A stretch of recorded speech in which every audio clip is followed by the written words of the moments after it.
Sometimes, love doesn't end in a fight. It ends in silence, in all the things you stop saying, and the way you stop looking for each other in the dark. Emma Hale was 32, a writer by heart, a dreamer by habit, and lately, just a woman learning how to stay afloat. She lived in a quiet London apartment, the kind with creaky wooden floors and a balcony that overlooked a little street cafe she never visited anymore. Her husband, Daniel, was an architect, gentle, intelligent, and once the kind of man who could make her laugh even on her worst days. But laughter had grown rare, and so had love. 7 years had passed since their wedding, a day wrapped in white tulips and soft rain. Emma still remembered his trembling voice as he said, "I'll never let you feel alone again." Funny, she thought, because that's exactly what she felt now, alone, even while sharing a bed. It was 2:13 a.m. The rain outside whispered against the glass, like the sky was confessing something it couldn't hold anymore. Emma sat by the window, knees pulled close, a cup of chamomile tea gone cold beside her. Her phone lit up softly, a memory from 7 years ago. Paris, our first anniversary. There they were, smiling by the Seine, his arm around her shoulder, their eyes full of forever. She stared at the screen for a long time, not with sadness, but with the quiet ache of someone who missed who she used to be. From the bedroom, Daniel turned in his sleep. His breathing was deep, steady. He had no idea she was awake every night, writing letters she'd never send, praying for something she couldn't name. Emma stood and crossed the room, pulled out an old leather notebook from the shelf, the one he gave her when he proposed. On the first page, in his handwriting, it said, "Write our story here." All of it. Her lips curved into a sad smile. "I did," she whispered. "Maybe that's the problem." In the reflection of the window, she saw a stranger. Tired eyes, soft lines of sorrow. A woman who once believed love could fix anything. Now, she just wanted peace. She remembered how, in the beginning, they used to talk for hours about everything and nothing. Now, even silence felt heavy. She closed her eyes, took a shaky breath. It wasn't that Daniel didn't love her anymore. It was just that neither of them knew how to find their way back. Outside, a taxi splashed through puddles. The city alive in its own quiet rhythm. But inside, her heart beat to a softer, lonelier tune. Emma looked toward the bed. Daniel's arms stretched across the empty side. For a moment, she wanted to wake him, to say, "I miss you." But she didn't, because she already knew how it would go. He'd smile sleepily, say, "You worry too much," and turn away. So she just whispered to herself, "Maybe this is how love ends. Not in anger, but in distance." She set the notebook down, turned off the lamp, and slipped under the covers beside him. For a fleeting second, his arm brushed hers. It was such a small touch, yet it felt like a ghost from another lifetime. She turned to face the ceiling, watching faint city light filter through the curtains. Her throat tightened, but she didn't cry. Only one tear escaped. Quiet, almost apologetic, because she'd learned something about heartbreak. The loudest kind is the one nobody else can hear. And as the rain whispered outside, Emma closed her eyes. Not to sleep, but to remember what love once felt like before it became a memory. The morning came quietly, a pale gray light spilling across the sheets, the sound of rain replaced by the low hum of traffic outside. Emma woke first. She lay still for a while, staring at the ceiling, listening to Daniel's steady breathing beside her. There was a time when that sound made her feel safe. Now. It only reminded her how far apart they'd drifted, even in the same bed. She turned toward him, watched the way his hair fell slightly across his forehead, the way his lips parted just enough in sleep. He still looked like the man she married. Only something invisible had built walls between them, and neither of them knew when the first brick was laid. By the time Daniel stirred awake, Emma was already in the kitchen, pouring coffee, her notebook open beside the cup. The first line on the fresh page read, "Greater than, how do two people lose each other while standing in the same room?" Less than she stared at it for a long moment, then crossed it out. "Morning," Daniel said softly, stepping into the kitchen. His voice was warm, familiar, but there was something fragile about it, like they were both afraid of saying the wrong thing. "Morning," she replied, without looking up. He leaned against the counter, watching her. "You didn't sleep much again, did you?" She smiled faintly. "You can tell?" He nodded. "You always make tea when you can't." A pause. It was small talk, but it used to mean something. Now it felt like trying to hold on to smoke. He reached for his mug, hesitated, then asked quietly, Are we okay?" Her hand froze. For a second, she almost said no. She almost told him everything. The loneliness, the silence, the letters she hid in her drawer, but the words caught in her throat. Because what if she said them, and he didn't understand? So she forced a smile. "Yeah, just tired." He nodded, as if that answer was enough to rebuild everything they'd lost. Then he kissed her forehead, a quick, distracted gesture, and left for work. When the door closed, the silence felt heavier than before. Emma sat there for a while, staring at the steam rising from her cup. She wanted to scream, but she didn't. She just picked up her pen and began to write again. Hours passed. Outside, the sky cleared. Soft sunlight falling across her desk. She looked at her wedding photo on the shelf. Two people smiling, believing love would always be enough. A tear slid down her cheek, and she whispered, almost to the photograph, "Where did we go wrong?" That evening, Daniel came home late. He smelled like rain and exhaustion. Dinner was quiet. The clinking of silverware filled the room where laughter used to live. At one point, he looked up and said, "I might have to fly to New York next week." "Work stuff." She nodded, her fork tracing circles on the plate. He waited for a reaction, a protest, maybe, but she just said, "Okay." Something in his eyes dimmed, as if he wanted her to fight for him, and she wanted him to notice she was tired of fighting alone. After dinner, she stood by the window again.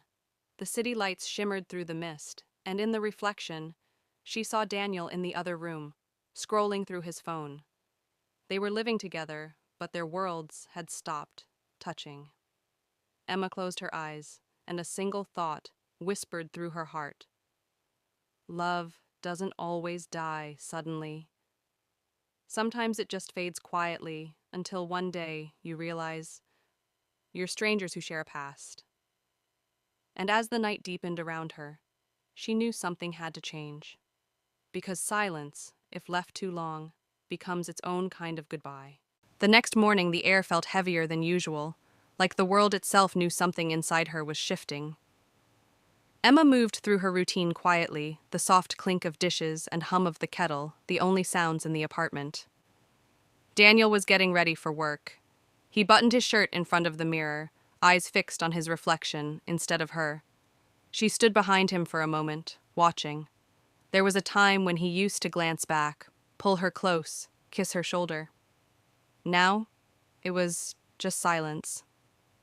A polite kind of distance that hurt more than any argument ever could. "You'll be late," she said softly. He gave a small smile. "Yeah?" Then he grabbed his jacket, kissed her cheek out of habit, and left. As the door clicked shut, Emma exhaled, long, tired, almost relieved. It wasn't that she didn't love him, it was that love wasn't enough anymore. She wanted connection, conversation, the warmth of being seen. But what she got was routine. She spent the morning cleaning. Not because the house needed it, but because it kept her hands busy while her heart wandered. Every corner of the apartment carried memories. a shared joke here, a whispered promise there. But all of them felt like ghosts now, trapped in a home that no longer felt like theirs. Around noon, she got a message from her best friend, Claire. "Lunch? You need air." Emma smiled faintly and typed back, "Sure." At the cafe, Claire noticed it immediately, the tiredness behind Emma's soft smile. "You look like you haven't slept in days," she said gently. Emma stirred her coffee. "Maybe I haven't." "Daniel?" Emma nodded. "We're fine. Just quiet." Claire sighed. "Quiet isn't always fine, Em." Emma met her friend's gaze and whispered, "I know. But I don't know how to fix it anymore." Claire reached across the table, her hand resting over Emma's. "Maybe you don't need to fix it. Maybe you just need to face it." That line stayed with her the whole day. When she got home that evening, the apartment was dark except for the faint glow of Daniel's laptop. He was on a video call. His voice, calm, professional, distant. She stood in the doorway for a second, watching him smile at something on the screen, a smile she hadn't seen directed at her in months. When he noticed her, he quickly muted the call. "Hey, you're home early." "Yeah," she said quietly, placing her bag down. He nodded, eyes flicking back to his laptop, and just like that, she disappeared from his attention again. Later that night, after he'd gone to bed, Emma sat on the couch with her notebook open. The page stared back, blank, expectant. She picked up her pen and wrote, "Sometimes love isn't lost all at once. It just slips away quietly, like sand through your fingers." Her phone buzzed. A message from Daniel. "Don't wait up. Need to finish work." She stared at it for a long moment, then set it aside. She walked to the balcony, the cold air brushing against her skin. Down on the street, people laughed. Lights flickered. Life went on. But up here, in the soft loneliness of the night, Emma whispered to herself, "I miss us." The words disappeared into the wind, but they felt like a confession, one she hadn't made aloud in years. The next day, Daniel mentioned his trip again. He'd be gone for a week. She nodded, helped him pack, folded his shirts with quiet care. He noticed her silence and asked, "Will you be okay while I'm gone?"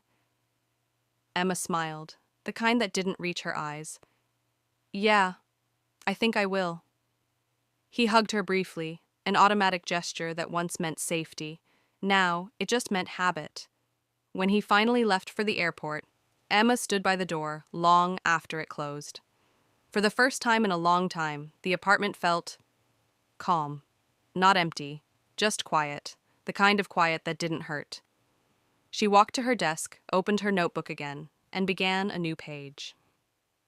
At the top, she wrote, "Greater than, maybe sometimes love doesn't need to be fixed. Maybe it just needs to be released." And for the first time in years, she felt something shift. Not in her marriage, but in herself. A small spark of strength. A quiet acceptance. The beginning of something she didn't yet understand, but somehow knew would change everything. The next morning, Emma stood by the mirror, buttoning her cardigan. Her eyes looked tired, not from lack of sleep, but from too many unspoken words. Daniel was packing for his New York trip, the rustle of clothes and zippers filling the silence between them. "Do you need anything from there?" he asked. She shook her head. "No, just come back safe." It sounded simple, but her voice cracked slightly, the kind of crack you hear only when love is breaking quietly. He smiled, that polite, practiced smile. "Always." But he didn't notice how her hands trembled when she fixed his collar. For a second, she almost said "don't go." But pride, or maybe fear, stopped her. At the airport, his goodbye was quick, a hug that lingered just long enough to remind her of what used to be. And then, he was gone. Back home, The silence felt enormous. She walked into the bedroom, his side of the bed already colder. She sat there, staring at the empty pillow, and whispered, "We used to dream here." Days passed slowly. Emma found herself writing again, not stories, but confessions, letters she'd never send. One began, greater than, "Maybe love isn't about holding on. Maybe it's knowing when to let go." Each night, she read those words under the dim glow of her lamp, feeling both broken and brave. When Daniel called one evening, she almost didn't answer. His voice sounded distant, tired. He said, "I miss you." She smiled sadly and whispered, "I hope you still mean that." Because deep down she knew, sometimes love doesn't end with betrayal or anger. It ends with distance so quiet, you almost mistake it for peace. The phone call ended, and for a long time, Emma just sat there, the quiet hum of the dial tone filling the room like a ghost that wouldn't leave. She placed the phone down gently, then turned toward the window. London was wrapped in its usual evening mist, streetlights flickering through the fog like lonely hearts trying to be seen. She wrapped her cardigan tighter around her shoulders. For the first time, the apartment didn't feel like home. It felt like a waiting room, waiting for something that wasn't coming back. Daniel's messages grew shorter over the next few days. A few words, a photo of the skyline, a tired, busy day at midnight. She replied with kindness, not anger, not blame, just quiet understanding, because she'd learned that love sometimes turns into endurance. One evening, she opened her laptop and found a photo of them from their first Christmas together. Her eyes sparkled in that picture, his arm around her, both laughing at something silly. For a moment, she could almost feel that warmth again, the kind that made everything else fade away. She whispered to the screen, "Where did we go wrong, Daniel?" Her voice broke midway, soft as if she was afraid the walls would hear. The next morning, she received a message from him. Greater than flight delayed. Might stay a few extra days. No explanation, no apology. Just distance, typed and delivered. Emma stared at the message for a full minute. Then she typed, "Take care," and hit send. That night, she didn't cry. She just sat on the balcony with her tea, watching the city breathe. Somewhere below, a couple laughed as they ran through the drizzle, holding hands like love was still simple. A faint smile tugged at her lips.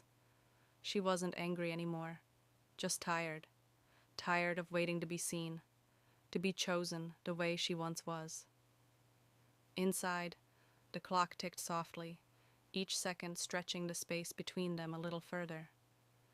And as she looked out into the mist, Emma realized something quietly devastating. She had stopped hoping. Not because she didn't love him anymore, but because love had turned into a memory she was slowly learning to live without. The next evening, Emma sat at her desk, a candle flickering beside her, its flame dancing in rhythm with her restless heart. The apartment was silent except for the rain tapping gently against the glass. Outside, the world moved on. Inside, she felt suspended, caught between what was and what would never be again. She opened her drawer and pulled out the stack of letters she'd written over the past few months. Each one began the same way. Greater than Dear Daniel, but none of them had ever been sent. She ran her fingers over the inked pages, confessions, memories, apologies that never found their way to him. Each word carried a piece of the love she couldn't say out loud. Tonight, though, something felt different. She picked up her pen and began to write once more. Dear Daniel, I don't know when we stopped talking. Maybe it was the day we started pretending everything was fine. I still make your coffee the way you like it. 2 sugars, no milk. I still wait for your key to turn in the door. But most of all, I still miss the sound of you saying my name like it meant something. Her hand trembled, tears blurring the words until the ink began to run. She placed the pen down, exhaled shakily, and whispered to the empty room, I loved you enough to stay quiet, but maybe that was my mistake. Hours later, she folded the letter carefully, slipped it into an envelope, and placed it inside her notebook. the same one that once held their dreams. The clock struck midnight. A single tear slid down her cheek as she closed the book and whispered, "Good night, Daniel." The next morning, sunlight poured into the apartment, washing the room in gold. Emma stood by the window, watching the world wake up. For the first time in months, she felt a strange, fragile peace. She didn't know if Daniel would ever read those words. Maybe he wasn't meant to, but writing them felt like breathing again after being underwater too long. Because sometimes closure doesn't come from someone else. Sometimes it comes from finally saying what your heart has carried in silence. And as she looked toward the horizon, Emma realized that maybe this wasn't the end of their story, just the beginning of her own. The morning sunlight lingered on the curtains longer than usual, casting soft patterns across the floor. Emma sat at the table, her tea untouched, watching the dust dance in the quiet air. There was something different about the silence today. It didn't hurt as much. It felt lighter, almost gentle. She opened the window, letting in the cool breeze. The scent of rain mixed with the faint aroma of fresh bread from the cafe downstairs. For the first time in a long while, she noticed how beautiful the world still was, even when it didn't wait for her to feel okay. Her phone buzzed, a message from Daniel. Greater than, landed. Home soon, just 3 words, no heart, no warmth. But she smiled anyway, because somehow she didn't feel the need for more. She cleaned the apartment that afternoon, folded his shirts, changed the sheets, but not out of habit. It felt more like a goodbye ritual, quiet and personal, a way to let the space breathe again. As evening fell, she found herself standing by the mirror. Her reflection looked softer, not broken, just changed.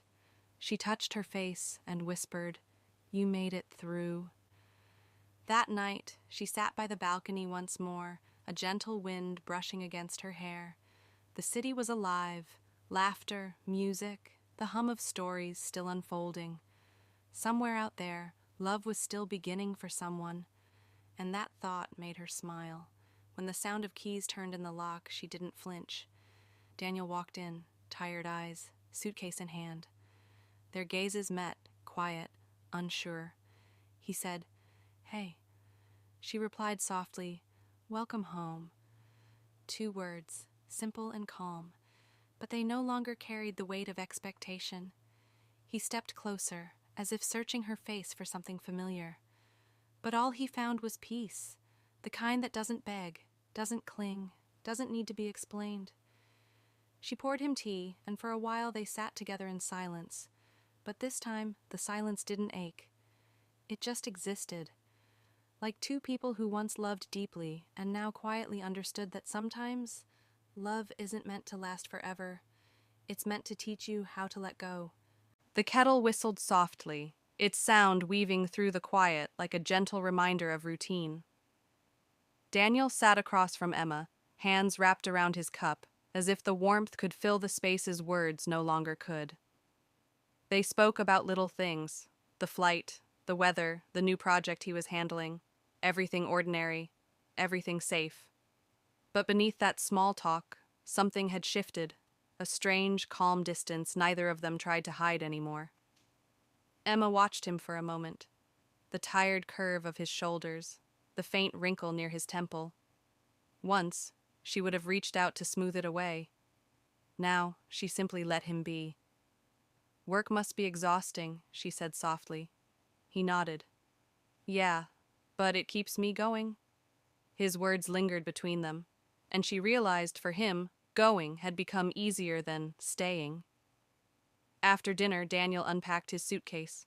Emma folded a few of his shirts, her fingers brushing the fabric with quiet finality. It wasn't coldness, it was closure.